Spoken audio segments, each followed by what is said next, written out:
Welcome back. It's that time of the year here in South Korea when many choose to take a break from their daily lives and go on holiday. Now, summer this year comes with fewer COVID-19 restrictions. And for more, I have Steven BOROWIEC here in the studio. Steven, welcome back.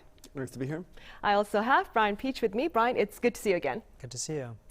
Right, Steven, we'll start with you then. A few words perhaps on your summer vacation plans for this year, Steven. Well, I just returned yesterday from several very nice days in Busan. I was celebrating a birthday and went down there. It's actually the city that my wife is from, so we got a nice place near Haeundae in a more scenic part of the city, just to the, I think it's up the coast to the northeast of the real busy area. There's a quite scenic and leafy area that left us within striking distance of all the tastiest barbecue and fish restaurants. And so when we were there, late July is really very much the peak travel season here. And last year I went to Busan to do a story there on how the economy was coping with the COVID-19 restrictions. And what a number of the people in the kind of hospitality sector told me was that they were having an exceptionally busy time because people were foregoing trips abroad and instead choosing to spend their vacation times domestically. Busan is one of the places that's quite easily accessible by either car or by train or by plane. So we had a very nice time. Like all holidays, it went by a little bit too quickly, but hopefully as the year goes on, we'll see a downward momentum in the number of COVID cases and we can get back to real normalcy instead of the kind of tepid steps towards normalcy that the pandemic has allowed us. So, and I'm keeping my fingers crossed for that. Bryan, what are your holiday plans for this year, for this summer? Have you gone on holiday? Yeah, I just got back a couple of weeks ago and I'm going again in a couple of weeks because Seoul's summers are just so crazy hot and humid. Yeah, earlier this summer I went to Gapyeong, which was really fun. Really just a nice time, great weather, but then obviously things heated up. I went to Vietnam for the first time a couple of weeks ago, which was really great. On my Korean passport, I can go visa-free. Americans have to get a visa. So it's really great. I went to Ho Chi Minh City, went to Hoi An. A lot of Koreans in both cities, especially Hoi An. Great to see all the Koreans ordering their ice Americanos out there. But yeah, it was a lot of fun. And people kind of told me, like, why are you going to Vietnam in the summer? It's so hot. But I actually find it a lot more comfortable than here in Seoul. So yeah, I liked it so much that I'm going back again to Hoi An in a couple of weeks. And it's interesting, there's no COVID restrictions to get into Vietnam. So no test, no vaccine requirement, and it was just very easy. It kind of reminded me of, traveling before the pandemic. It was very strange.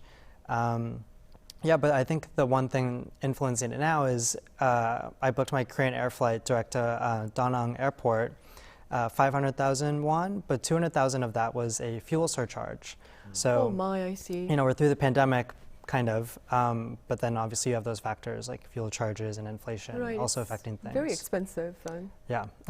Steven, according to a local survey, 3 out of 10 office workers here in the country are choosing to abandon their summer holiday plans. What are your thoughts on this phenomenon, and perhaps how does it compare to that in your own country?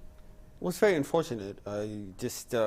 That this current uptick in the number of COVID cases has just happened to coincide with the busy summer holiday season. As far as I know, I don't know anyone in Canada who's foregoing their vacation plans for that reason. I mean, something that Bryan touched on, there might be other factors at play given, Canada is a very car-centric country. Given what fuel prices are like nowadays, I wonder if people might be reconsidering if their travel plans involved a lot of driving. If they were going on a kind of road trip, people might be reconsidering for that reason.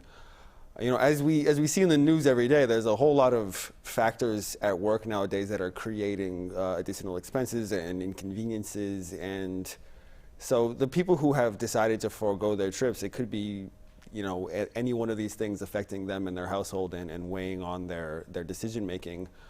But to look on the bright side, it's, again, as we touched on, it's pretty hot outside and it's hard to move around super comfortably when you've got heat and humidity like we're dealing with right now. So at the very least, the people who decide to stay home, they can invest in small pleasures like ice cream or air conditioning and have some time off from their work and some time with their loved ones, and isn't that the real point of vacation anyway, you know? Of course, I'd have to agree. Resting time with good people.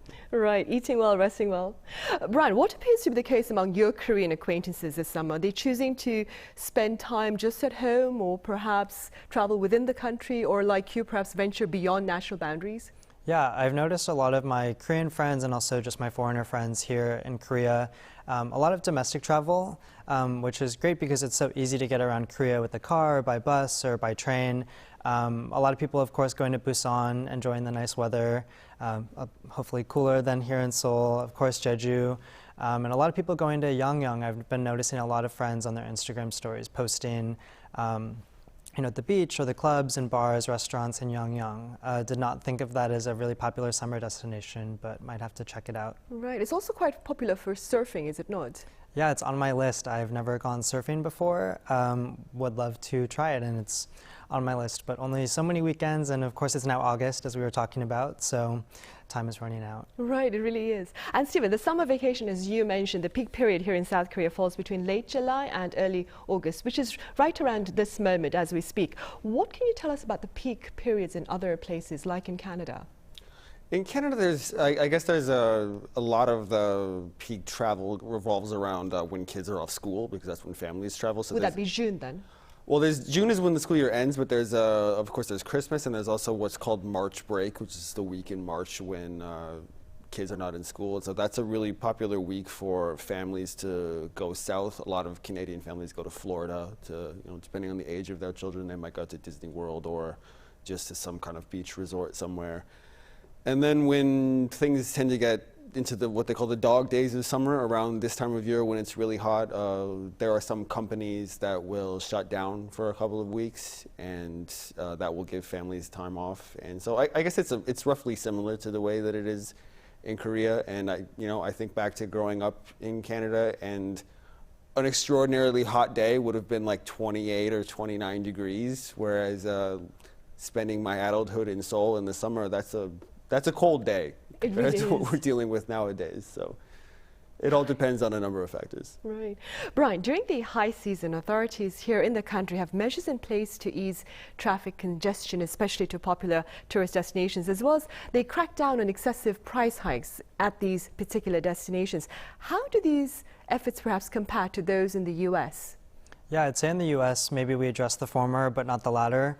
Especially at national parks, which, you know, across the U.S., especially in the western part of the country, there are just so many beautiful places to visit. And of course, because they require sometimes a long road trip, renting a car, you get the whole family together. A lot of people head out to the parks in the summer, but there's so much congestion, and these parks can only handle so many people. And then Yosemite or Yellowstone National Park in Wyoming is one of the most popular, especially in the summer, but they had record flooding this year, and so part of the park was shut down. And so, you know, I'm assuming that maybe those people are going to other places. So the National Park Service in the United States does do a pretty good job of monitoring traffic flows into those parks, but also setting up reservation policies so, you know, people don't show up and, you know, try to get in if they don't have a ticket. But the latter part has actually been a really interesting part for me in Korea, is that places are not really price gouging here. I don't find it often at like events or just even on the street or popular areas. In the United States, it's quite common that if you're on the beach, you're paying double or triple the price for a meal or drinks, or at a baseball game. In the United States, a beer that would cost $5 on the street is now $10 or $15 once you're inside the stadium. So when I found out that Korea does not do as much price gouging, I was very pleased. Right. Steven, you've been in South Korea for a while now. What places do you recommend for a great vacation, and what do you propose we do there, and what do we eat as well? I'm actually planning a trip to Busan, probably in the weekend or sometime, so if you have any pointers to share. I can share a few specific restaurants that I went to that I strongly recommend.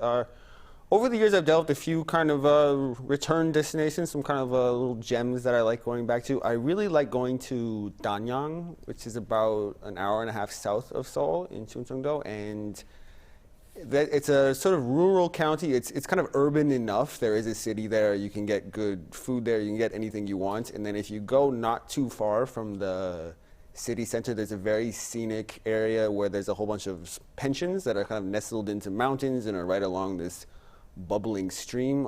It's very accessible. It's easy to get to from Seoul, and it's a real break from the speed and congestion of Seoul. It's the air is a lot cleaner, and it's quiet at night. So I've been there a handful. I was most recently there a few months ago. I've been there a lot of times over the years. Danyang is most famous for garlic on the culinary side. It's a major garlic growing region, so you can get what's called mano jungshik, which is like a multi-course meal that's all built around garlic, roast garlic, fermented garlic, really great stuff. It's also in the area. You can also get megi meontang, which is spicy catfish soup, which is great. Beyond Danyang, I recently went to.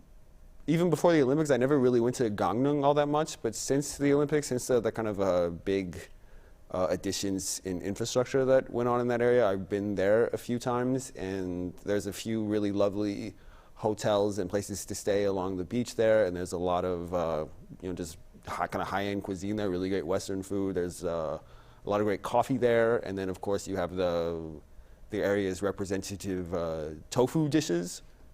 And so there's Korea is a small country, but it's rich with kind of on the beaten track and off the beaten track travel destinations. And even though I've lived here for a long time, there are still a lot of places that I feel like I haven't spent enough time in. I went on a reporting trip to Gwangju in South Jeolla province a few months ago, and while I was doing my reporting there, I moved around the kind of environs of the city a little bit, and I realized that there's this whole, down in South Jeolla province, there's this whole very green, so the area is still based mostly on rice cultivation, and it's far less industrialized and far less built up and gray as the rest of the country. So I have it in mind as soon as I have a bit more time to perhaps rent a car and go explore that area a little bit more. Right. Did you drive to Danyang?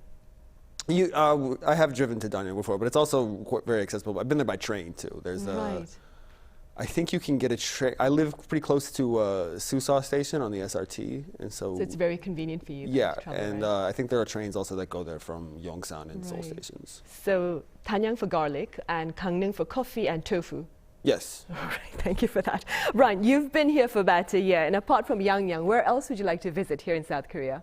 Yeah, I actually hit my 1-year anniversary of being in Korea while I was in Vietnam, so maybe I need to do a better job of traveling around Korea. Yeah, Yangyang is on the list. I actually remember Yangyang was the first time that I was able to read Hangul because they had it on a big sign when I was on a bus coming home from Sokcho, and I was very happy because it was a very easy city to read. Yeah, I of course want to go to Busan. I went once over Chuseok very quickly, so I want to go back during the summer, experience kind of the beach and things like that. It's interesting because South Korea is a pretty small country. It's about the size of the US state of Indiana, but that state, of course, is very landlocked. They have a lake on the northern reaches of their border, but aside from that, it's really great, as Steven was saying, that Korea, it's so small, but you have so many different areas that you can go to. There's the beaches and the mountains.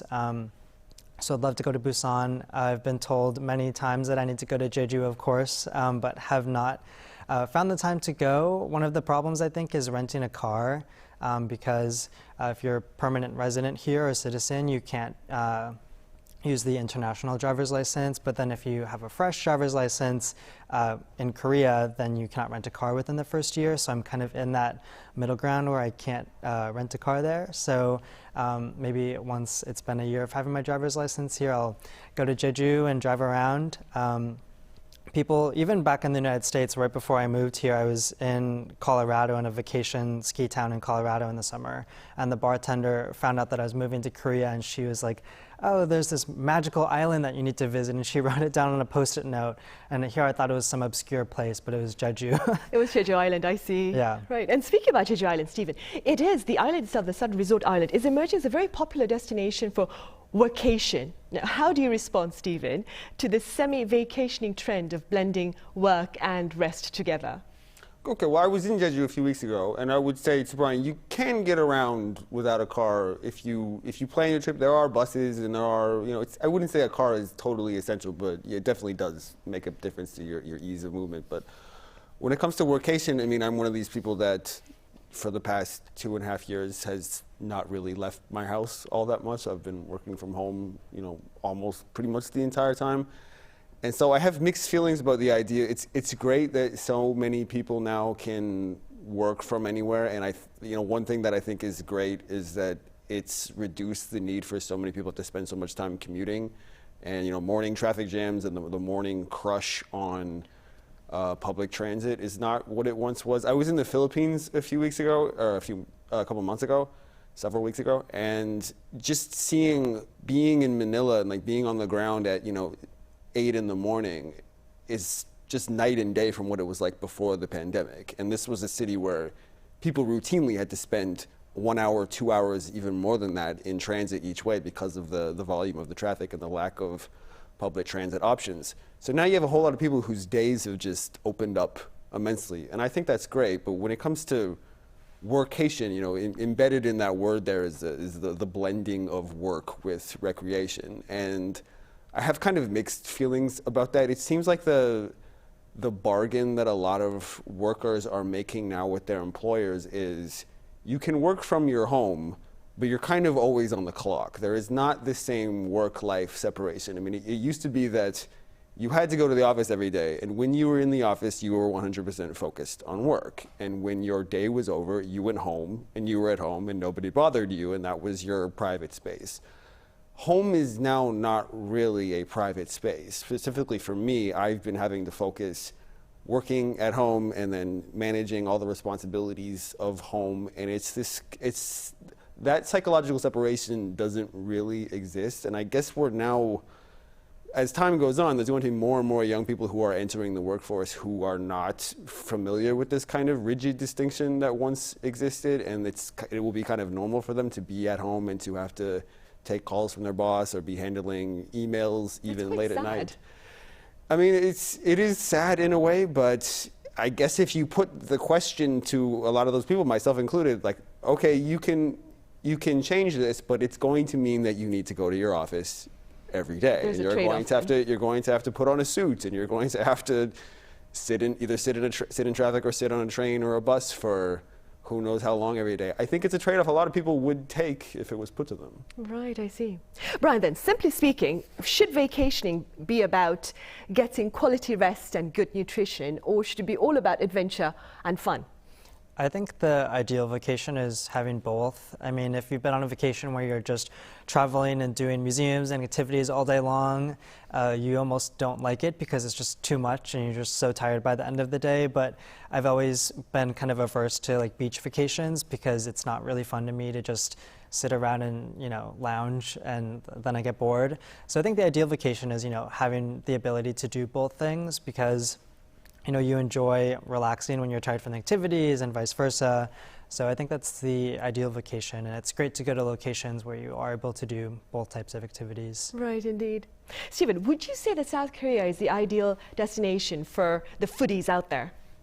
I think it's a great destination. I think you can eat a lot of different things here, and it's despite the currently high inflation in the country, you can eat very well in Korea for a relatively affordable price, for less than you would have to pay in a lot of other major destinations around the world. I mean, you can, and as we've alluded to, there is a great diversity of cuisines around the country. When I was in Jeju recently, I ate at a restaurant that's operated by Haenya, the female divers, and some really nice premium seafood, and a lot of the produce came from a garden that they operate, and that was really nice. And once the weather gets a little bit cold, I look forward to going back to Danyang, and when the leaves are changing, and having some Manojongshik? I was thinking Meggy Maeontang. I find that's a really nice cold weather dish. So there's a lot of really tasty stuff out there to discover. And then if you're stumped for what to have for dinner, there's always the classic barbecue option. Of course. The fun atmosphere of a busy and kind of noisy barbecue restaurant where you can hear the meat and the soju and beer glasses clinking, and the people who've had a couple too many raising their voices a little bit, and that little bit of Korea never gets old to me. I always appreciate that experience. Right, me too, actually, Steven, me too. All right, then, on that note, we'll end today's talk on summer trends here in Korea. Bryan, thank you very much for your time, and Steven, thank you very much for your time. I'm already on vacation, and Bryan, thank you so much for your insight today as well. Thank you.